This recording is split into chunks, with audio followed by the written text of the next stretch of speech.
I believe, without a doubt, we are in for another great NBA season. And as it edges closer, I think it's time to start previewing what we will be seeing on the court in this 2022-23 season. And in a two-part video series, I will be previewing each conference in the NBA and the teams in it for this upcoming NBA season. And in the first part, we will be going over the Western Conference. Obviously, tons of storylines. The reigning champion Golden State Warriors, who have LeBron James, Anthony Davis, Russell Westbrook, and the Lakers. Can they figure it out? You have the Los Angeles Clippers with Kawhi coming back. You have the reigning MVP in Nikola Jokic. And we're going to be talking about all that today, going team by team, saying the expectations and a possible record prediction for them, as well as looking at teams who will be teams leading scorers, surprise teams, breakout players, all that in a two-part series. And today we start with the Western Conference. So without further ado, let's get into it. And it's going to be in a tier style video. So first we're going to be going over the teams that clearly are not ready to start competing. And in that tier we have the Houston Rockets, Utah Jazz, and San Antonio Spurs. Now, I am expecting Jalen Green to make a jump in his second year in the league. He was much better after the All-Star break and really looked like he was finding his way in the NBA. But they were one of the worst teams in the league last year, and they did lose Christian Wood. Some people will debate what his positive or negative impact is, but he was still probably their best player, and they lost him to Dallas. They also lost John Wall. Now, that doesn't have an effect on, their winning, but it was an off-season move. In the draft, they got Ty Washington at 29, which I thought was good. They also got Tari Eason mid-first round, and then their high first-round pick was Jabari Smith Jr. And all those guys, I think, were good picks, but none of them will obviously help winning. Very, very young team. 3 first-round picks, and they had 3 or 4 first-round picks the year prior. Josh Christopher, Jalen Green, obviously. Şengün, it's going to be interesting to see how he can build on his game in year 2. You have Usman Garuba. Didn't get a lot of minutes in year 1. How will he look with an expanded role? As well as Josh Christopher showed some really nice signs in his rookie year. You also have Kevin Porter Jr., who there's a lot of debate on him. Obviously a talented player, but we're yet to really see him help winning. Can he do that this year? I don't know. I like the Rockets' future, but they seem like they're a year away.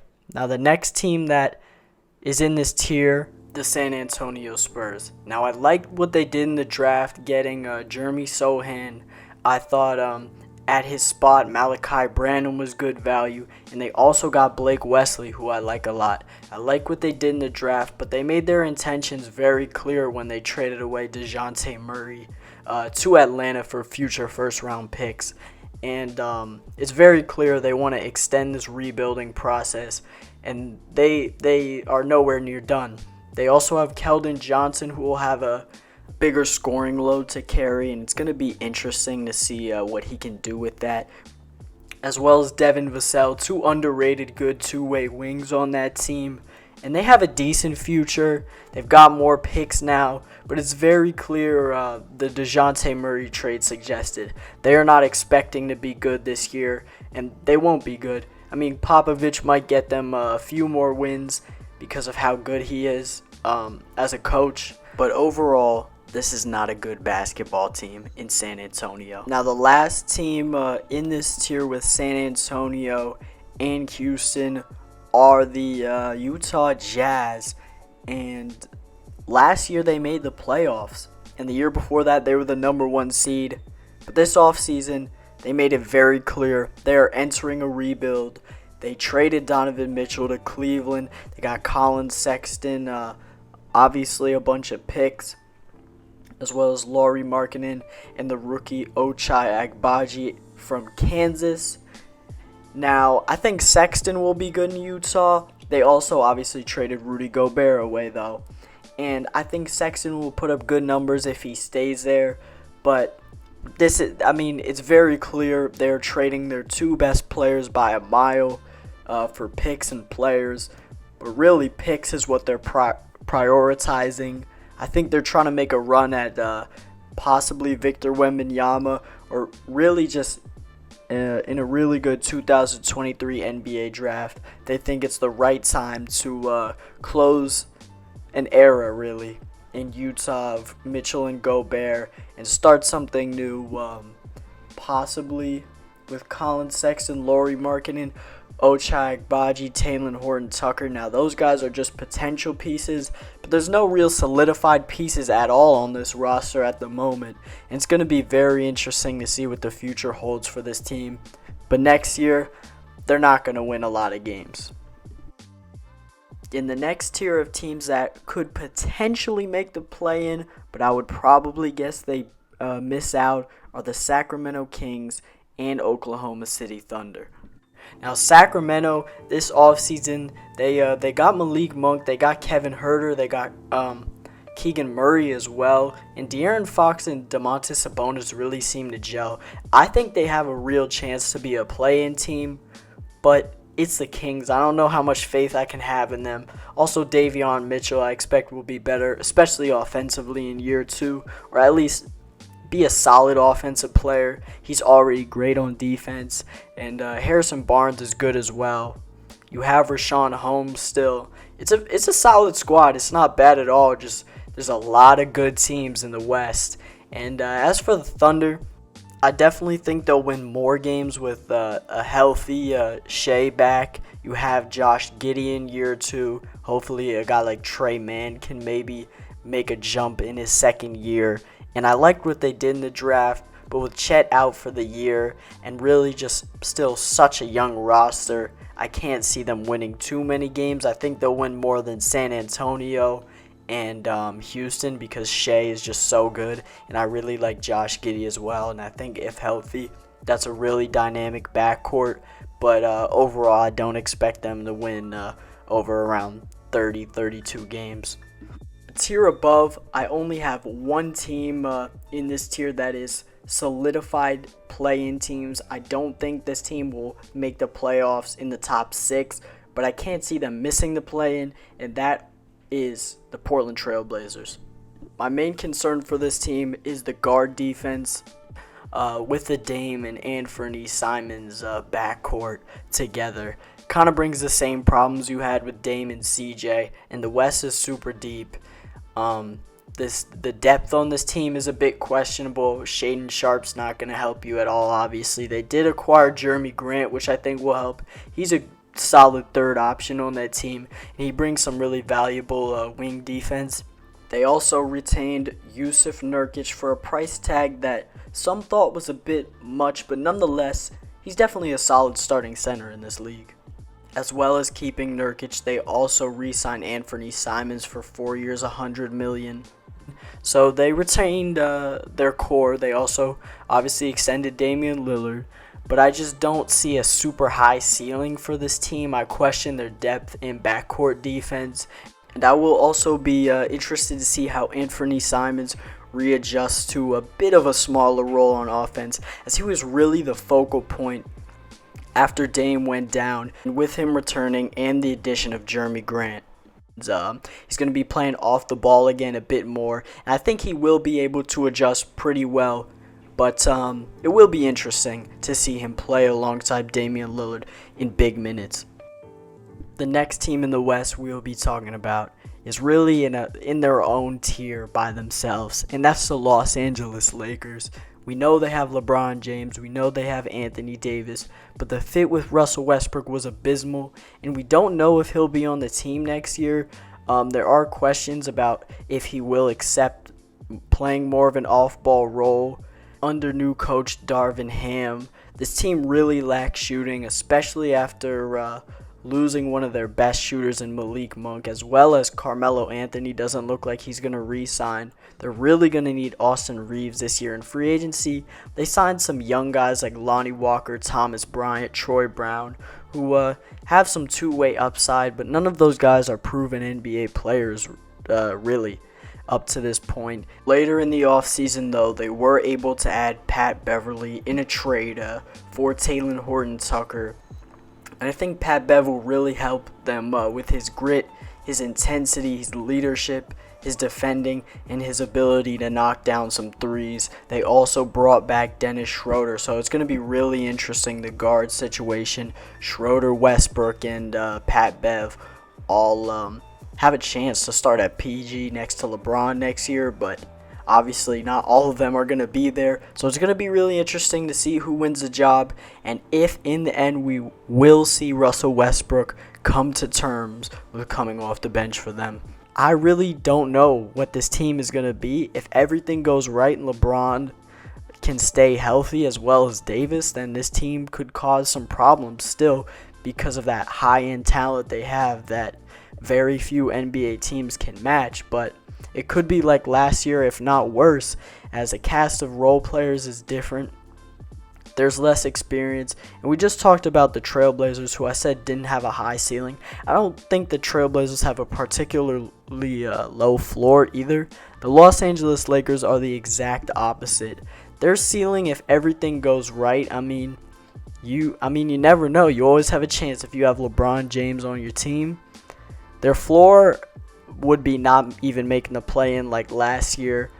LeBron gets hurt, AD gets hurt again, and Westbrook continues to play how he played last year.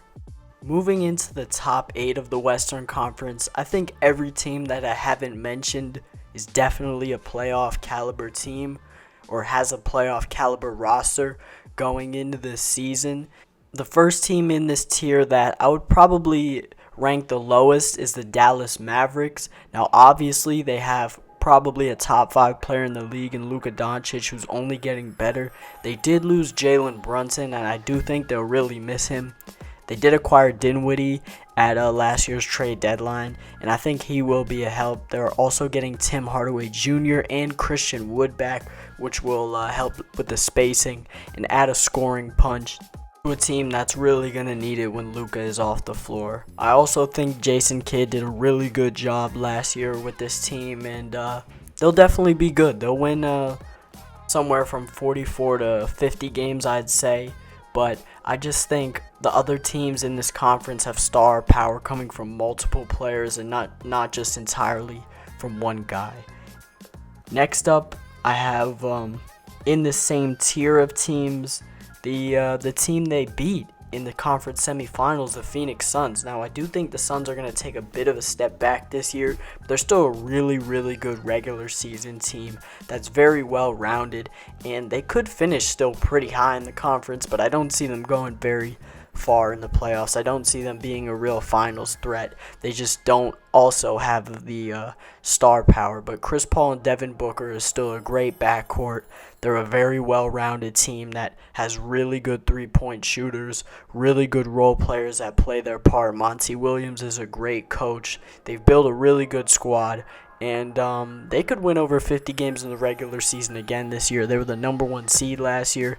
I just have them a bit lower because they may finish over these teams in the standings, but I don't think in the playoffs they're necessarily a team that's feared. And we saw that in the first round. The Pelicans gave them a run for their money, and that is the next team in this tier. They could be higher, though, if they reach their ceiling. They have Zion Williamson coming back, who's, when healthy, one of the best offensive players in basketball. You have Brandon Ingram and CJ McCollum, who was good after being traded to New Orleans. And they won 2 games against a very good Phoenix Suns team that, or at least in the regular season, was very good. And they got close to winning almost 70 games, that Suns team, last year. But the Pelicans have those guys, and they have really good role players too. A guy like Herb Jones is great defensively. Trey Murphy III in year 2. I think Dyson Daniels eventually is going to be really good, at least on the defensive end.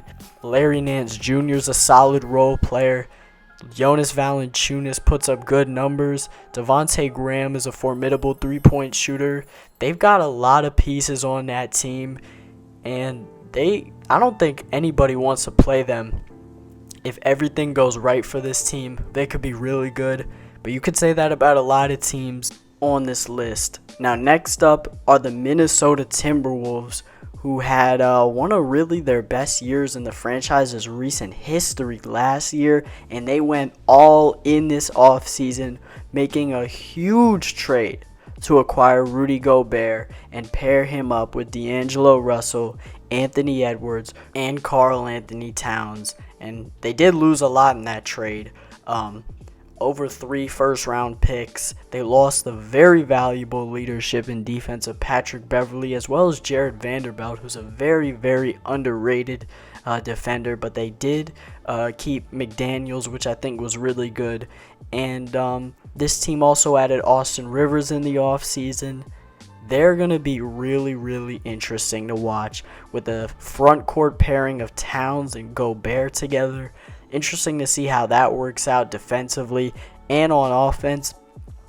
I think the guys that really need to step up this year are D'Angelo Russell and Anthony Edwards. Now, Anthony Edwards has been great so far in his NBA career, and they need that to continue. They are counting on a year 3 leap from him to launch them into contending status.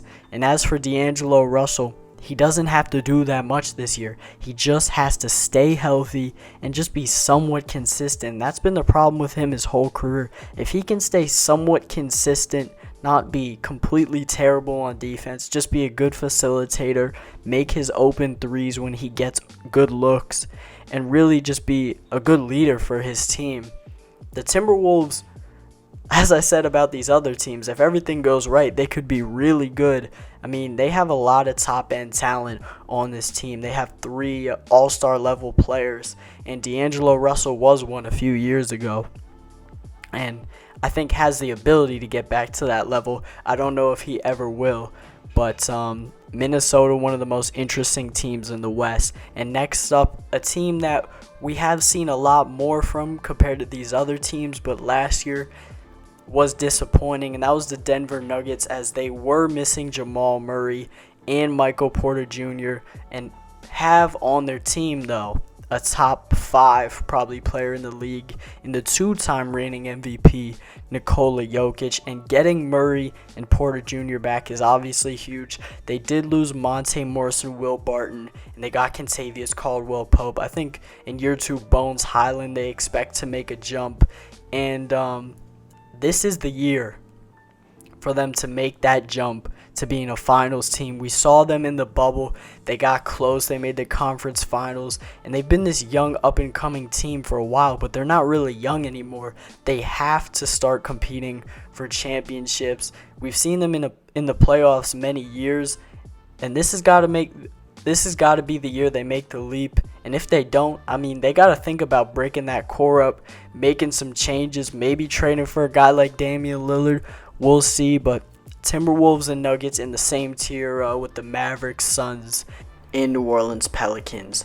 And now for the last team in this group, the Memphis Grizzlies. Now, they really could have been put in the top 3 teams of the Western Conference, but I'm going to have them grouped in with the rest of these very good playoff teams, but not in the contenders tier, because of the fact that Jaren Jackson is hurt again. And they had a great season last year. They had one of the best records in the league. They're led by Ja Morant. Desmond Bane is great. They have a good defense. They have really good shooters. And this is an overall young and very well-rounded team. I like what they did in the draft too, getting Jake LaRavia, David Roddy, as well as Kennedy Chandler and Vince Williams Jr. I think all those guys could help them in the future. But the loss of Jaren Jackson Jr. really hurts them on defense, as well as not really having that third go-to offensive guy. Maybe Dylan Brooks can be that as he is healthy again. We'll see, though. They also added Danny Green and lost DeAnthony Melton. They'll be very good again, though, but I just can't group them with these top 2 teams, as I don't think they're on their level in terms of star power. But still, great, very well coached, very well-rounded basketball team, and are definitely on the higher end of this tier of teams I've mentioned, but they do not touch the top 2 in the Western Conference, and that is the reigning champion Golden State Warriors and the Los Angeles Clippers. Now, the Warriors, we don't have to speak too much about. We know how good they are. Steph, Clay, and Dre, Jordan Poole. Wiseman's coming back. They have their young guys, Kuminga, Moody will probably have an expanded role. You have Andrew Wiggins as well, who is really a key part for them, as well as other pieces like Kevon Looney. Really just a great team. We know this. And the Los Angeles Clippers added John Wall. Paul George was hurt a lot of last year. You're getting Kawhi Leonard back. They have so much depth on that team. Luke Kennard, Terrence Mann. You have Brandon Boston Jr., who I'm really interested to see if he can get game time in year 2. They did lose Isaiah Hartenstein, but Ivica Zubac is a very solid big man. You have Robert Covington. You have Norman Powell. You have Reggie Jackson. Just a really, really deep team with some really good two-way players as well. Obviously, Paul George and Kawhi on the wings, and John Wall, if he can somewhat return to his old form, used to be a great defender in his prime. This team would be my pick to win the Western Conference, and they really they have it all. In my opinion, if John Wall can be that true point guard, doesn't have to reach the levels when he was a superstar. If he can just be a solid third option at times. I mean, sometimes you have Norman Powell or Reggie Jackson that can definitely be that third option, but if he can just be a decent facilitator, stay healthy, I really think the sky's the limit for this team. Now here is my official prediction for how the Western Conference will pan out this season. I have the Clippers finishing first, but I could see them, maybe finishing a few spots lower, with considering how Kawhi does like to sit out games. Starting from the bottom up, Utah Jazz, Spurs, and Rockets. Like I said, I really think the Jazz are going to be bad this year. That roster is not built to compete at all. And then I have the Kings just missing out, but I definitely could see the Kings slipping into the play-in there. I think a lot of that will depend on how good the Lakers are, because all those teams above the Kings, besides the Lakers and Blazers, they're not finishing over. The Mavericks, I think, could definitely finish higher. I flip-flopped with them and the Timberwolves, but I'm going to take the talent the Timberwolves have with Anthony Edwards, Karl Anthony Towns, and that huge boost Rudy Gobert gives them on the defensive end. I think Grizzlies are in for another good season. I think the Pelicans are going to have a very nice year. The Suns could finish, as I said earlier, maybe above some of these teams, but I don't see them going too far in the playoffs. And I do think last year was almost definitely their best shot they're going to get with this core that they have of Devin Booker, DeAndre Ayton, and Chris Paul. They're going to have to do some retooling, I think, definitely after this season. But Clippers, Warriors, Nuggets, Grizzlies, Pelicans, Suns, T-Wolves, and Mavs are my top 8. And that could very well be wrong. A lot of those teams could be in different places, and I think especially the Mavericks. Jason Kidd did a really good job last year. They added Christian Wood, but that second guard scorer, I don't know if Spencer Dinwiddie is ready to take on all of that load with Brunson out. And I really do like the Mavericks. I just think there's a lot of really good teams this year in the West. I think this is one of the best Wests we've seen in years. And I think we're in for a really, really entertaining NBA season, and especially in the Western Conference. I mean, there's a lot of threats this year. It's going to be fun, and I thank y'all for watching. Peace out.